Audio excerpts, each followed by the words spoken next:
Okay, so here is just a report for Harrison over the last 5 or 6 weeks, and it's going session by session, so from the first session all the way through to this current week.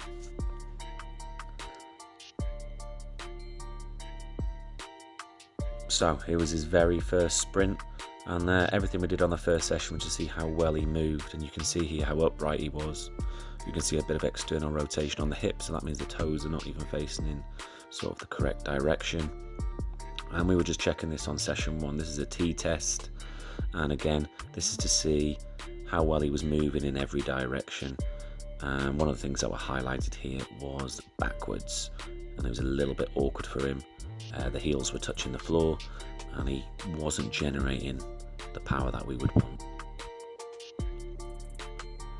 From here, even though the screen goes a little bit small here, apologies for that, this drill was all about foot strikes. When we get the hurdles out here, what we're looking for is the toes facing up in a dorsiflexion position, and he's going up with the knees and hips as opposed to flicking his heels up to his bum. And this affects the foot strike and the minimum contact with the ground.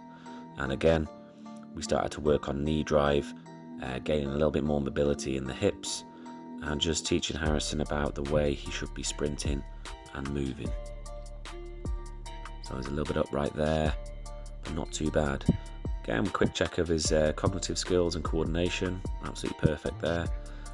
And from then on, we started to work in each direction. Here we are working laterally, and you can see as this drill goes on, how his upper body and his posture starts getting a little bit wavy and a little bit ragged.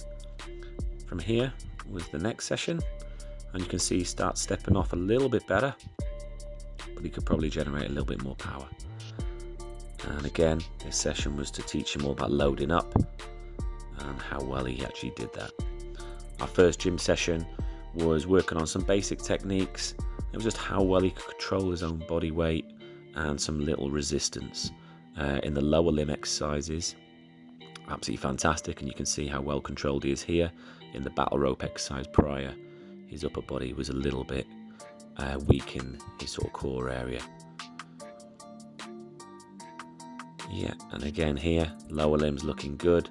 Shoulder stability probably needs a little bit of work there. And we were just having another little check here.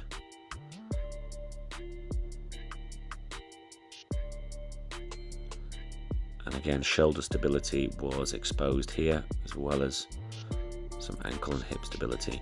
Then we wanted to ramp it up a little bit with more sharper movements. How quick could he work? And could he explode nice and quick? And did he have a solid base? So we did some mirroring drills here. And he started to get better as this session went on. Probably could have been a little bit lower when he was defending that, which would have allowed him to power off a bit more. And again, we added an agility circuit, and this again was sort of the halfway point in our session so far, and it wanted to highlight any areas that we needed to work on immediately, and forward and backwards was again identified. This figure 8 drill is designed to give us a little bit of knowledge about his arm drive and whether he was using them enough. So this brought us into week 4, and then we started to shorten up the drills in terms of distance. And you can see he's not too bad here, but we wanted him to be a little bit more explosive, especially with that first step when he reached the end. And we also added some longer sprints, roughly 30 to 50 yards. And we were trying to find out whether he had any underlying issues here. Ankle stability being one. You can see his foot's inverted here. So it's not giving him, look how that foot points out. And that's going to mean that he's not generating the amount of force that we require.